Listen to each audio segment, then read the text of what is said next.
Hello, everyone. This is Darcenova here. It's been a while since I covered the Jedi Apprentice series, but we're finally here at the final two books. Even though there's two more, but it's not really part of this series. It's just a short series of Jedi Apprentice.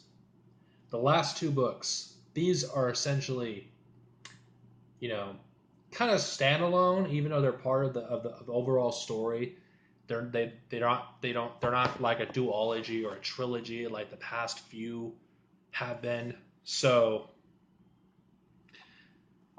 Jedi Apprentice, The Only Witness, which is the 17th book in the series, deals with the aftermath of the previous trilogy, where Qui-Gon is dealing with he still had not come to terms with the death of a loved one. If those of you who have read this series before, who have watched my other review, you'll know exactly what I'm talking about.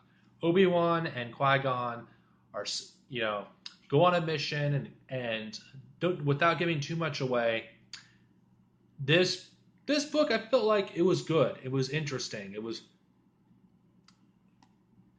the twists at the end was really good, and to prove that there is continuity there between the EU and the movies, a character from episode 2, even though she's a background character, made her first appearance in this. Since episode 2 was coming out at the time that this book was being published, she makes a cameo. You know the librarian from episode 2, that one scene where Obi-Wan is looking for Kamino? You know, the librarian lady? Don't remember her name at the moment. That's her. She makes her first appearance in this book. Not only is this her first appearance chronologically, as far as I know, it's her first appearance before her actual on-screen appearance in episode 2.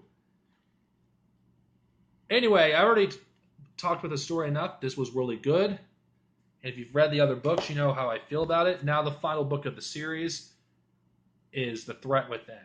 This basically deals with Obi-Wan and Qui-Gon going on another mission, which at this point Qui-Gon and Obi-Wan have been through many stuff together, and Obi-Wan is 17 years old and at this point. So I believe it's around 8 to 9 years before the events of episode 1, this book.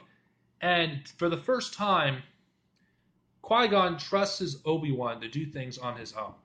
So this gives you a glimpse of what Obi-Wan will eventually be like later in the timeline. We already know Obi-Wan is this wise Jedi Master. We know this. But in this, you see a glimpse of that, as a young man in his late teens. And this brings, I believe, young Obi-Wan's character arc full circle. He's learned so much since the events of the Rising Force, and he's gathered a lot of wisdom in the past 4 years. That's how much these books take place in the span of 4 years. He's been through a lot of trials, and this book, I feel like, was a great ending to the series. To be honest, I don't want to give too much away, but it deals with this.